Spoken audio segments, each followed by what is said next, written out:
Hey guys, and welcome back to my channel. This is the Ninja Knight. Please like, share and subscribe.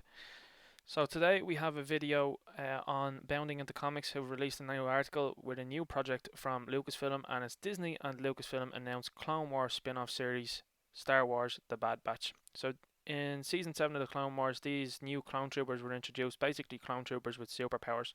So a lot of fans had a lot of enjoyment for these guys, and it'd be interesting to see what kind of plans Disney have for these guys going forward. Are they going to turn into Imperial Commandos? What are they going to do? Years ago, there was a game called Star Wars Republic Commando that was going to have a sequel called Star Wars Imperial Commando. So I'm wondering if they'll borrow elements from that and see what happens with the Bad Batch next. So we're going to look through here, and it says Disney and Lucasfilm announced a brand new Star Wars, the Clone Wars spin-off series titled Star Wars The Bad Batch. The series will follow the Bad Batch, first introduced in the recently released final season of Clone Wars on Disney Plus. I thought the final season was very poor. I thought the 4 episodes that featured these guys was really good. Even though I wasn't too much of a fan of these guys having superpowers, I thought it was really unusual.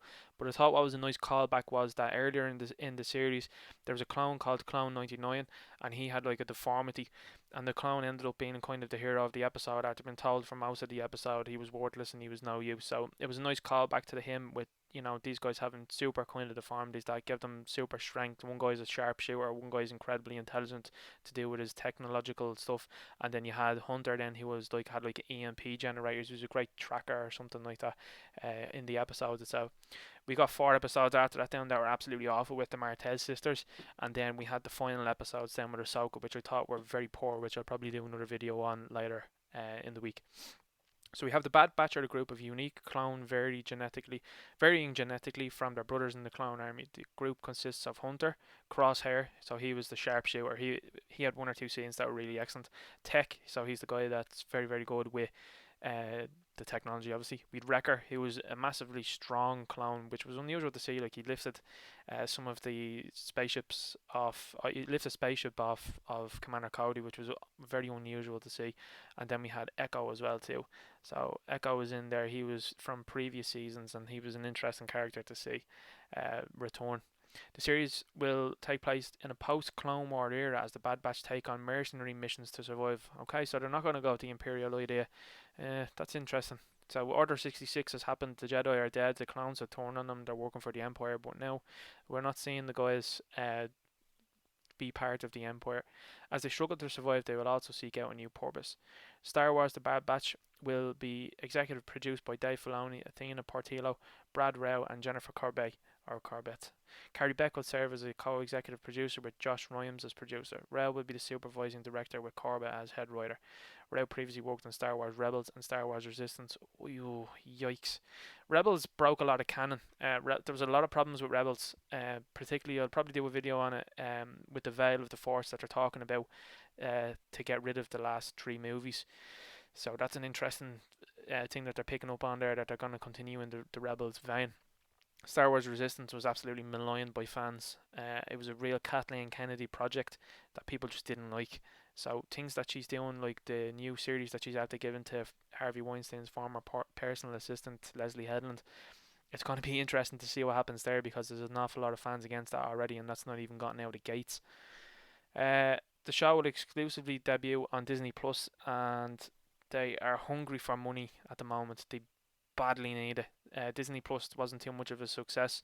The park's been closed the last couple of months due to the bear bug, has really dented their revenue, and the fact that they couldn't release any movies during this time, or well, didn't want to, even though they had Black Widow ready and they had Mulan, who has her fair share of controversy now at the moment. They held those movies back, so interesting to see what the numbers are when they come back. So Edgens Chow states, given new and existing fans, the final chapter of Star Wars The Clone Wars has been our honour on Disney Plus, and we are overjoyed by the global response to this landmark series. For anyone that's really looking into it, the final season was very poor in my opinion. There was a lot about it that I didn't like, which I'll discuss later in another video. Chu added, while the Clone Wars may have come to its conclusion, our partnership with the groundbreaking storytellers and artists at Lucasfilm Animation is only beginning. We are thrilled to bring Dave Filoni's vision to life through the next adventures of the Bad Batch.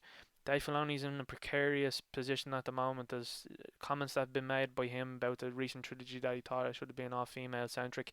The fact that he wants to keep Ahsoka around for so long, even though she breaks canon so bad. It's interesting stuff to see what happens, what goes forward. This kind of seems like a Favreau show, so it seems like Favreau has some sort of, I suppose, input to this one, because the other stuff that's going on in Lucasfilm, it doesn't seem like it is. Now, I personally hope that Jon Favreau gets the job as Lucasfilm president, because under Kathleen Kennedy's stewardship, it's absolutely tanked, and it's also thanks then as well too to Jar Jar Abrams, who has been another problem, and he's going to scourge the DC universe soon. So he's already hit Star Trek and total that. He's also totaled Star Wars, and he's coming for DC next, which I think you'll see AT&T might push back on. They said no one's safe, and I certainly hope so. So that's another video from me, and I hope you like this video. Like, share, and subscribe. Thank you very much, and I'll talk to you later.